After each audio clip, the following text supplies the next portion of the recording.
Ladies and gentlemen, we're back. Season 1, Episode 5, The Gunslinger. It's a side quest. What's funny is the previous episode was a side quest too. It just happened to be a really good one. That tracks, right? Like, obviously I'm using a video game parallel to describe all of this, but that's true even in video games, as if you have... Like there's such a gap in quality between a good side quest, which is like, yeah! And then a side quest, which is like, okay... This isn't, okay, but it's certainly, like, leaning that way, isn't it?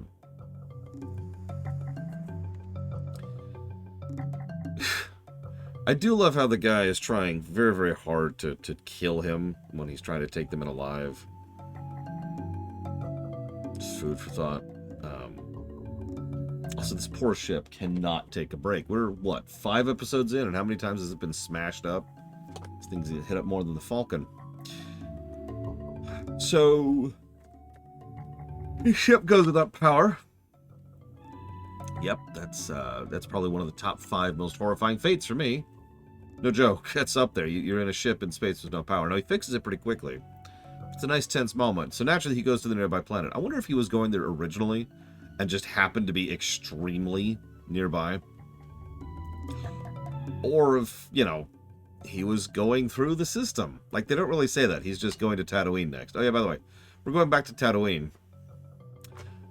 I have a theory.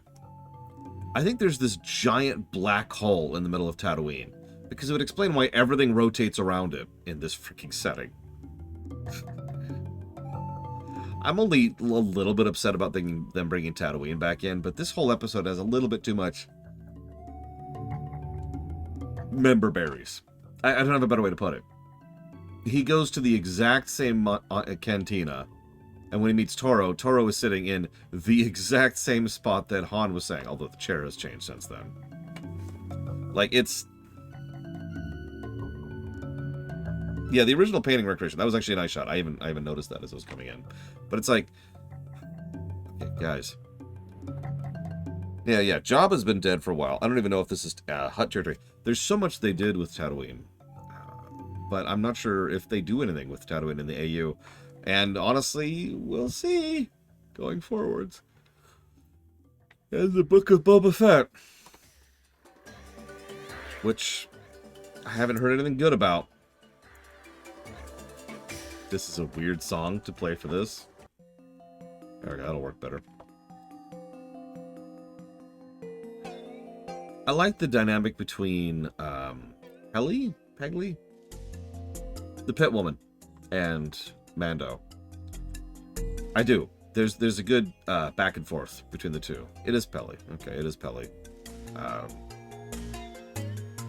She's respectful of him, but unwilling to be pushed.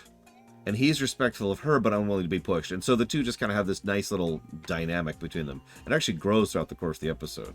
Like, when she finds out he's taking care of a kid, her entire demeanor changes. But she's still not willing to be run over by him. She's just more sympathetic to his cause.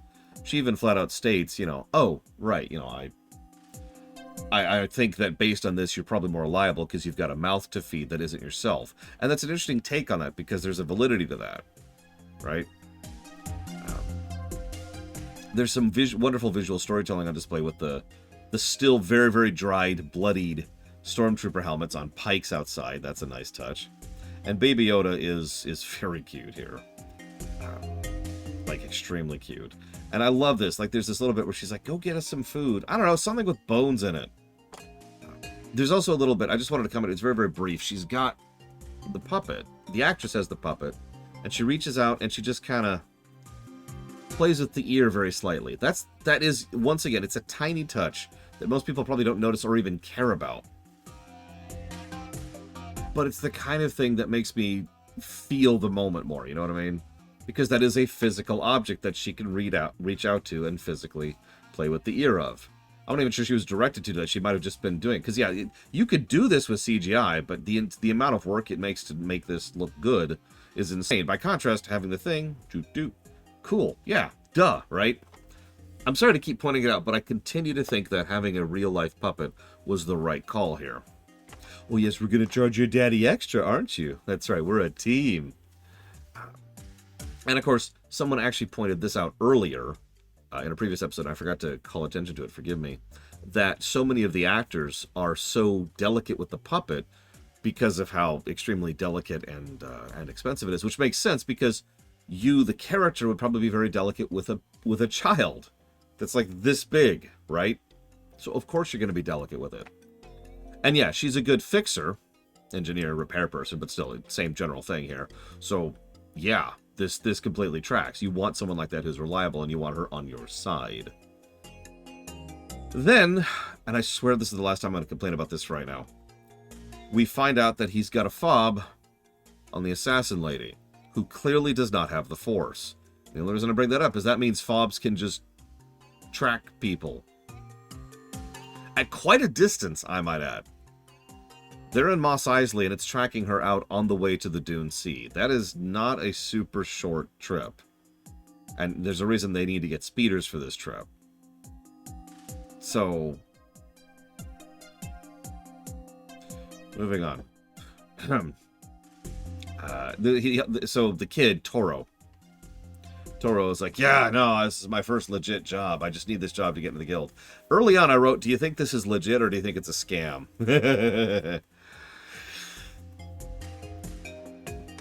Oh, excuse me. And then, yeah, no, a good establishment of the danger level that she is. In fact, the Mandalorian himself only agrees to this job based on the fact that he's getting 100% of the pay, and he is really in need of credits right now. This really is a side quest. In fact, it's her second side quest in a row.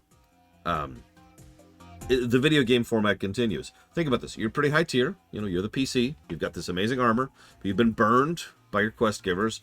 So now you've got someone to protect. You've got this suit of armor. You end up taking the jobs you can to keep yourself in the black. This just screams side quest. And I'm not even mad about it.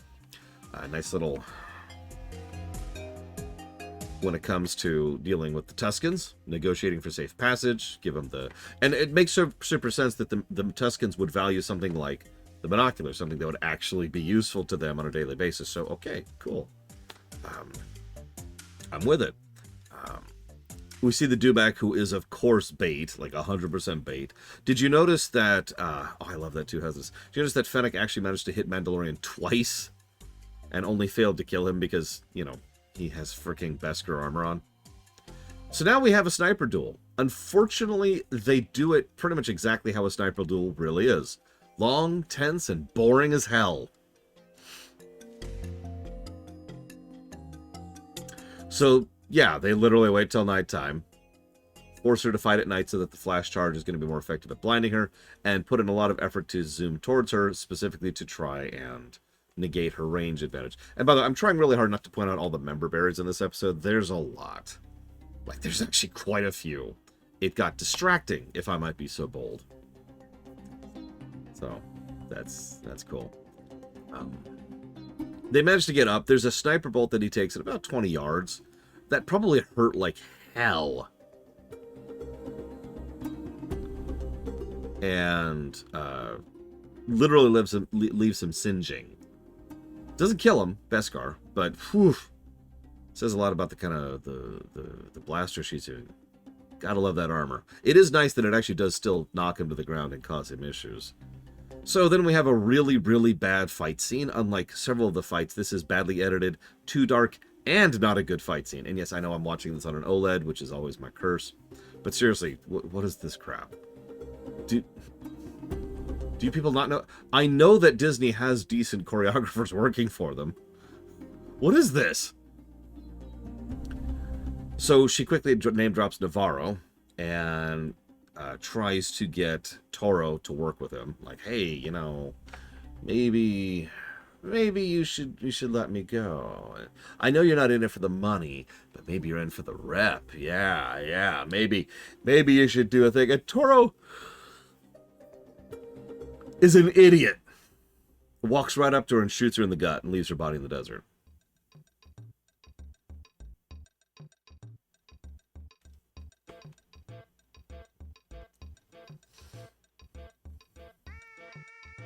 I'm actually having trouble properly explaining how stupid of a move this is on his part. Yeah, he could have had 2 bounties. Even if he wanted to go after the Mandalorian. So let's be clear. He's an idiot. Um, he, yeah, was trying to bring her in alive. Like, that was the goal, and, payment, and trying to get things in, like trying to get an in on the guild. Like, what? How did you plan this was going to go out in your head, Toro? So she's dead. Right? Like, she won't be back as the main character in a completely separate show. I'll come back to that.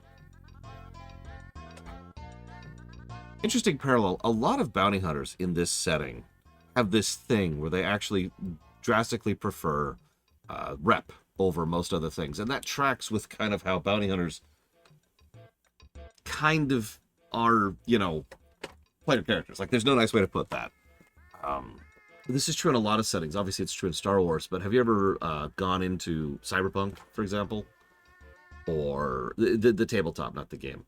Although the game touches on this as well. Or even in Dungeons & Dragons, this is still a true thing. Hell, this is true over in Arcane, if you remember. Your rep is important. Your rep is actually, in many ways, more valuable than hard money. And the really good and the really smart will actually take a pay cut or a pay loss if it means they're going to either maintain or improve their rep. It's like we were talking about with the fixer earlier, right? You got a good fixer, you want to keep her happy. You want her on your side, right?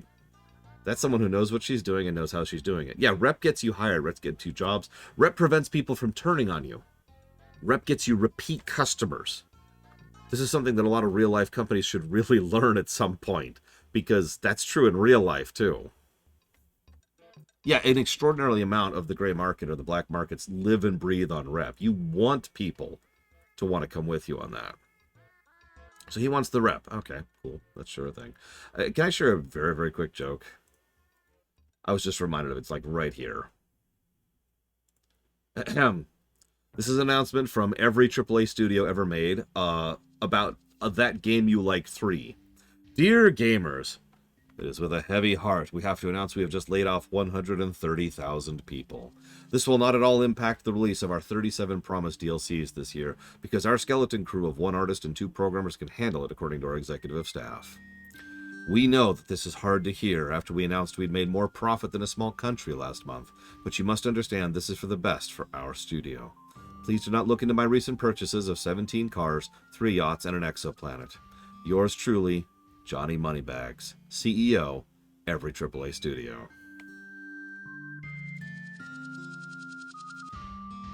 I have to laugh at it, because otherwise I'll cry. That's not even a joke. Look at John Deere, if you want an immediate example of that happening within the last week. Just to date myself there. So, yeah, frame that sucker, put it on a wall. So, Toro thinks he's got Mandalorian on the ropes, which is actually funny on several levels. Sure. This is always the problem with being big, right? Because you got the idiots who think they can make a name for themselves by coming at you. Then you got to deal with this nonsense. Then you've got the bigs who think they've got an edge on you because they've got numbers or because they've got gear or because they've got some kind of thing. So that's that. And just, you've always got punks coming after you. It's such a pain being on the top. And the Mandalorian's not even on the top, honestly. You know who was on the top? Boba Fett. I'm sorry. Oh, I noticed that, Hazardous. I'm sorry to comment on this, but did you notice that Boba Fett was someone who did jobs for freaking Darth Vader? Oh, excuse me. Obviously, Boba's dead. Cough, cough. Yeah, in both canons, actually. That's true. Boba Fett was premium. We do have some good context. He empties out a thing of credits into her hands. Is this amount? We don't know how much credits that is. We have no idea.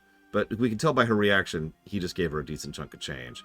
And then we have a weird post-credits stinger, complete with the musical cue. You know the one. Someone is approaching her. Dun, dun, dun.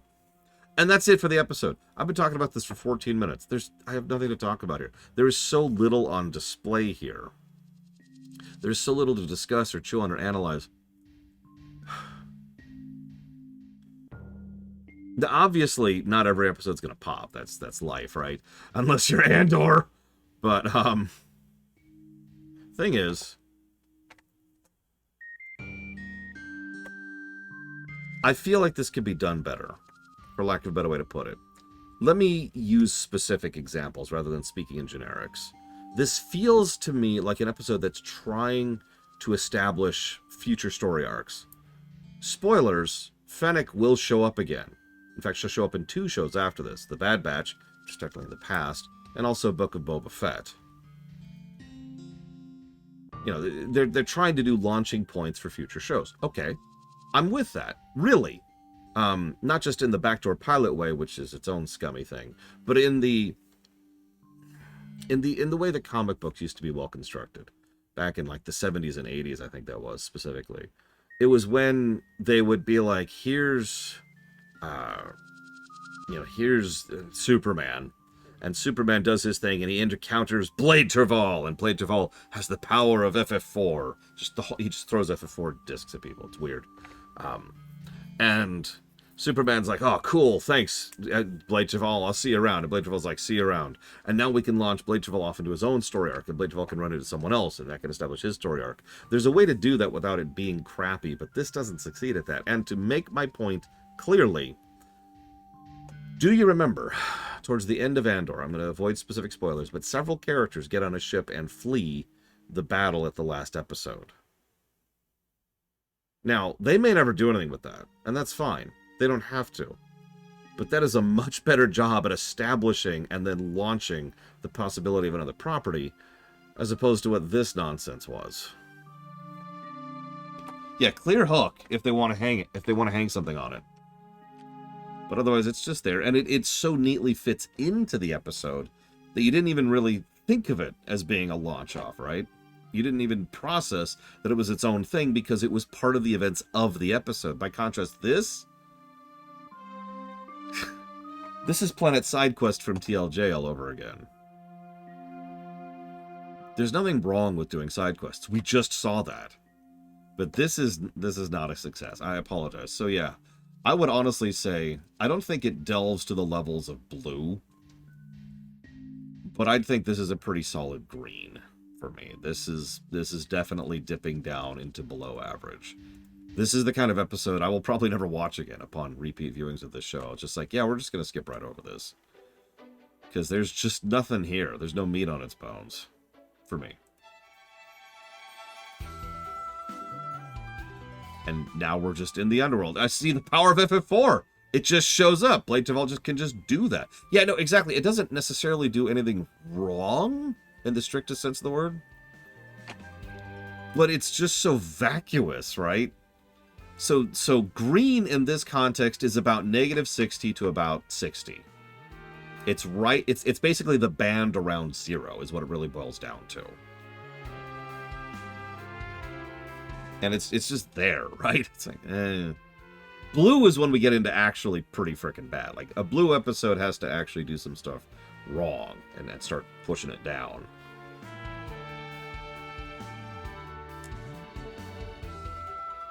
I keep meaning to actually do like an actual pluses and minuses thing. And I keep not having time. So, given the time, speaking of which,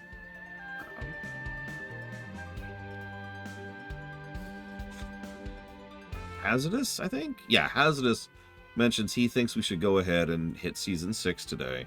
And then pause there. That'll put us... That's most of the workday, getting 6 episodes knocked out. And we can go ahead and do that.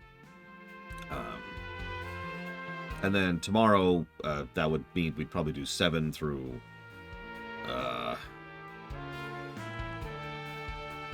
4, I guess. Did I say Season 6? Sorry, Episode 6. We're going to watch Season 6 of The Mandalorian. It's just... It's nothing but references. It's nothing but references. like that's the whole episode. I got nothing else. Let's go ahead and jump into it. So next one, Season 1, Episode 6, The Prisoner.